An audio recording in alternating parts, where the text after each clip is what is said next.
сайн байцгаана уу. 2 дахь хичээл тааръя.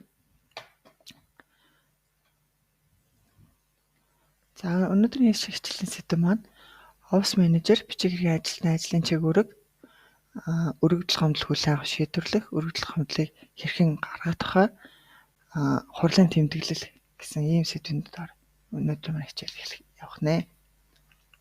За тэгэхээр байгууллага бүрд албан эрхлөлт хариуцсан орон тооны нэг хүн ажиллах нь.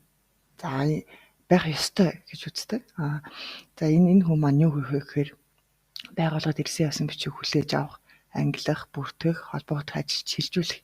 За энэ хамгийн ихний ажил байх нь дараагийн ажил маань явуулах баримтчиг хүлээн авч бүртлийг шалгаж бүртгэж тогтоолон хаяглан илгээх авах нь.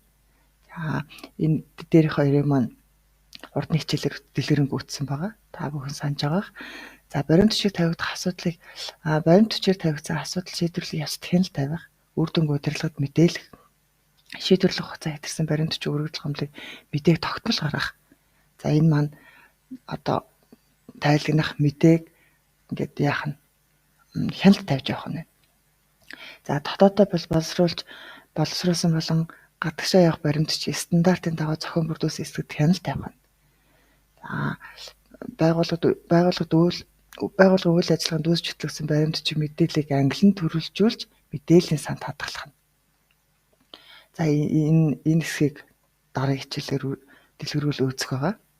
За энэ дундаа иргэдийн өргөдөл гомдол шийдвэрлэх хяналт тавих, мэдээ тайлан гаргах. Энэ ирсэн явсан бичгээс тусдаа өргөдөл гомдол гэж хэсгийг бас тусгаал авч үздэг байна. За хөтлөх хэргийн нэрийн жагсаалтыг холбогдох албан тушаалтнуудтай хамтран гаргадаг байх хэвээр. За хөтлөх хэргийн нэрийн жагсаалт гэдэг тодорхойлтыг бид бас дараагийн хичээлээр үзэх болно. За баримт бичиг төлөвлөн хадгалж үүсч хөтлөж байгаа баримт бичгүүдээ оны эхэнд ангилан төрүүлжүүлж гэдэг маань оны эхэнд архивт бэлтэнэ гэсэн үг байна. Энд товёкийн товёктой бусад албан нэгжээс ирсэн архив чилжүүлж байгаа баримтуудыг маань бас товёктой хэсэг зөв ингээд юуны стандартын дагуу үздсэн хэсгийг шалгаад шаардлага хангах буцааж задлуулан архивт авахд бэлтэнэ гэсэн үг. Хадгаламжийн нэгжээ бэлтэж гэсэн үг нэг үгээр бол.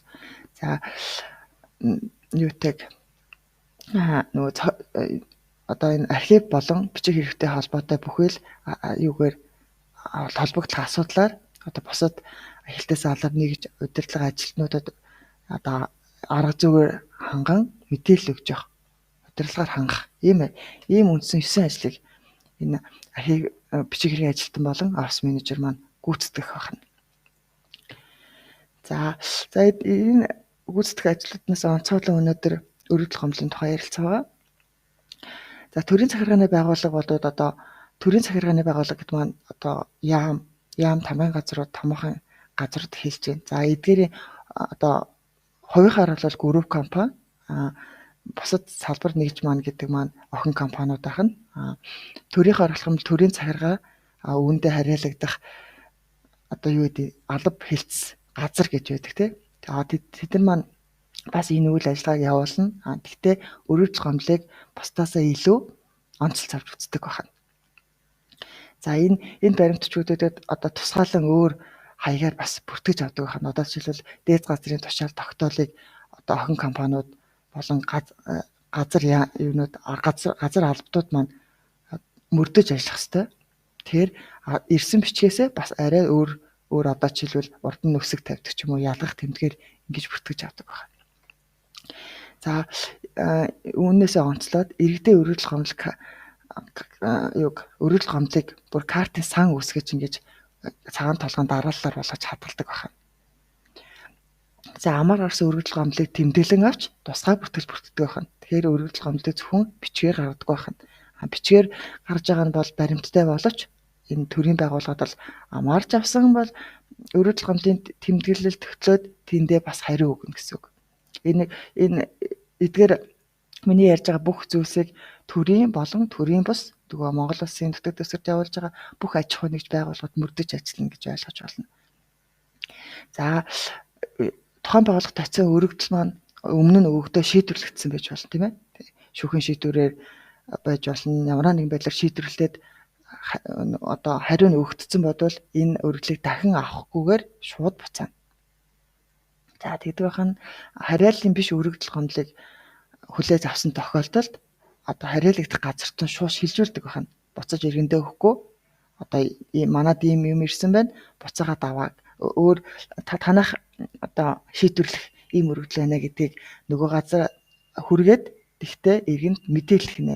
Одоо энэ хаяг андуурагдаад ирсэн байна. Одоо ч хаан улд өргөд байрладаг газар байлаа гэхэд хаан улд өргөдөө өсөн чинь энэ тэр хаан улд өргийнхаа шийдвэрлэхгүй сонгон айханд өргөнд шийдвэрлэдэг гэж байна. Тэгэх юм бол хаан улд өрөөс сонгон айхнаа шилжүүлсэн тухайга танд эргээд мэдэгдэнэ гэсэн үг.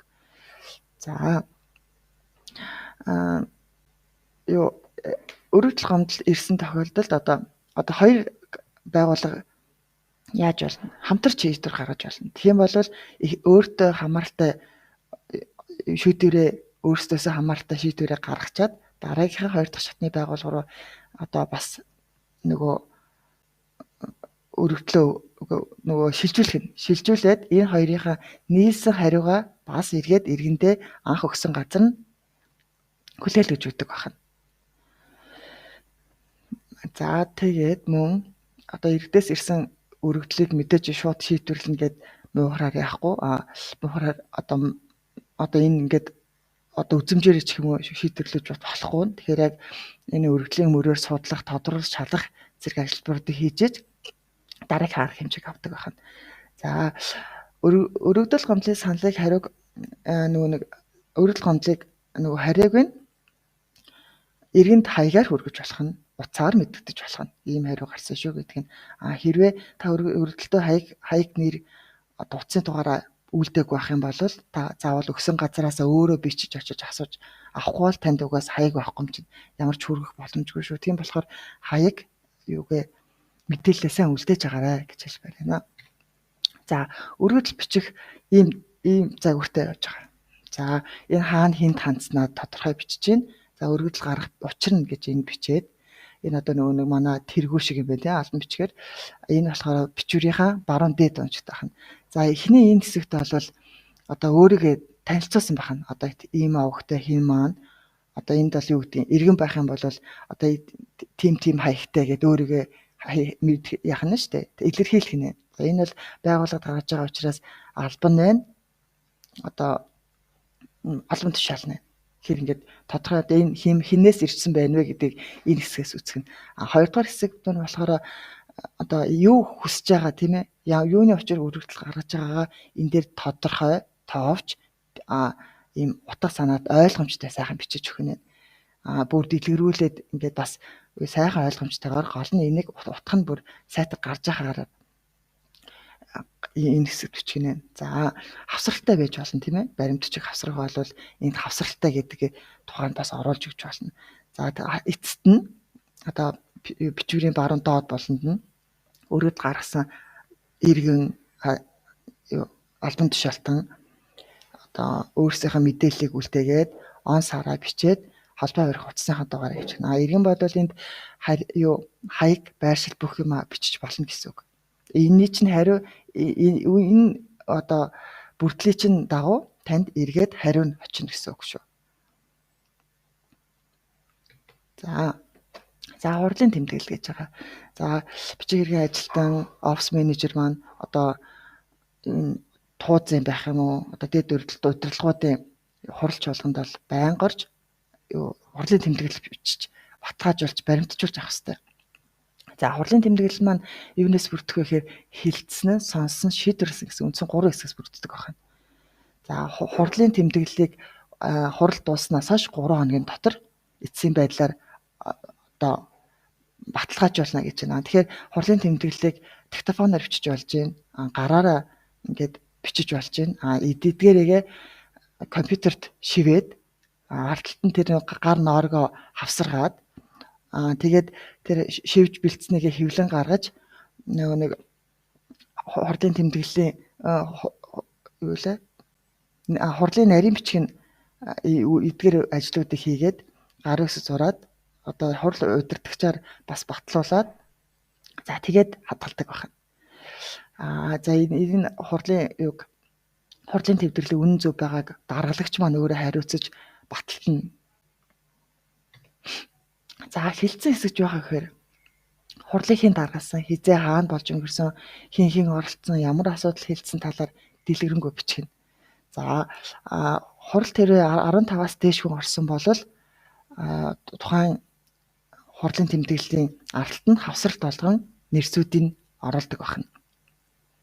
За хаалттай хурал ээж болно. Одоо нууцын хүрээнд ч юм уу тим мэдээс солилцсон тим хурлыг хам бол албан хэрэгцээнд гэсэн тусгай тэмдэглэл тавьж одоо тэрийг болвол хүн бүхэн хүссэн болгонд харах боломжгүй гэсэн. Тухайн яг хүрээнд одоо тэр хурлын тэмдэглэлтэд танилцах эрх бүхий хүмүүс энэ танилцна гэж ойлгож байна. За сонссон хэсэгт манд хурал эхлэх явц одоо хилцэн юу гэдгийг те одоо сан солилцсон шийдвэр одоо ямар шийдвэр гарах вэ гэдэгтээ сан солилцсоныгоо сонссон хэсэг дээр оруулж байгаа. За шийдвэрлэх хэсэгт бол энэ хурлыг ингээд нэгтгээд одоо ямар шийдвэр гарсан, ямар шийдэлд хүрсэн гэдэг тухайгаа бас дэлгэрэнгүй мэднэ. Хариуцах эзэн маань хэн байхыг, хизээ энэ одоо хурлаар авч хэрэгжүүлсэн ажлыг хэрэгжүүлэх үү гэх мэтчлэнгээр бүх ингээд тодорхой гарсан шийдвэрүүдээ онцлоод дүгнээд тэгж явдаг байна. За өргөдлийн хурлын тэмдэглэлийн загвар нэг иймэрхүү загвар гэж болно. За энэ тэгэхээр эхнийх дээр нь энэ бүртгэлт нь болохоор компани нэр байх нь, за дугаар байх нь, эдгээр бол байх ёстой бүртлүүд гэдэг утгаараа би та бүхэнд энэ юуг үзүүлж байгаа. Загваруудыг үзүүлж байгаа.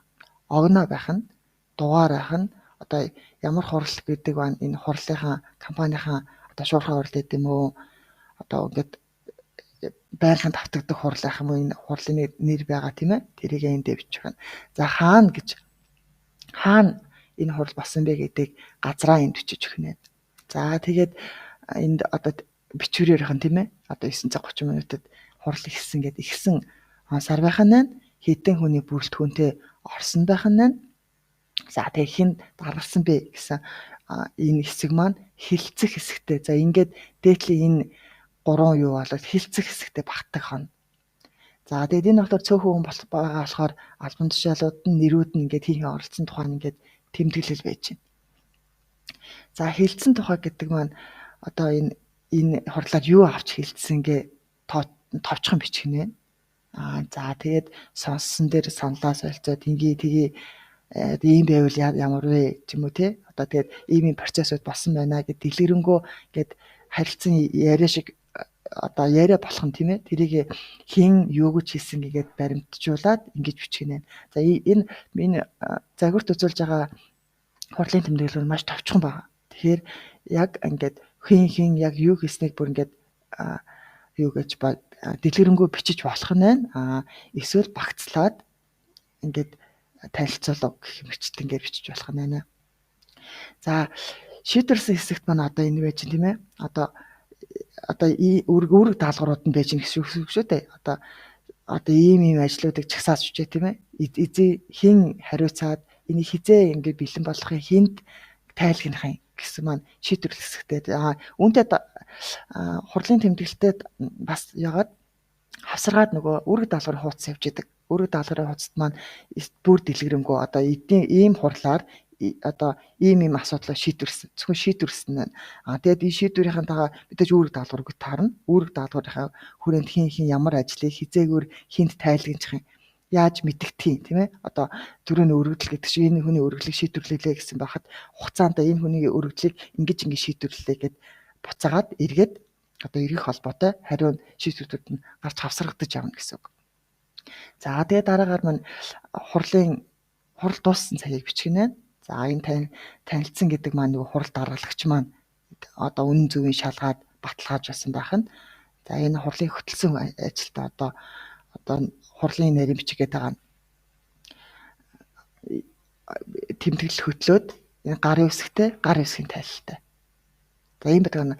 Нэг анхаарах зүйл гэх юм бол хурлын тэмдэглэлээр тамга тэмдэг дарахгүй гэж болно. Баталгаажуулна гэвэл тэр бол байгууллагын өвдөө дотоод журмандаа яаж яасан байх вэ те тусгасан байх вэ тэрүүгээрээ байж болдог байх шүү. Тэгэхээр тамга тэмдэггүй байж болно гэсэн үг. За өнөөдөр хичээл дуслаа. Баярлалаа.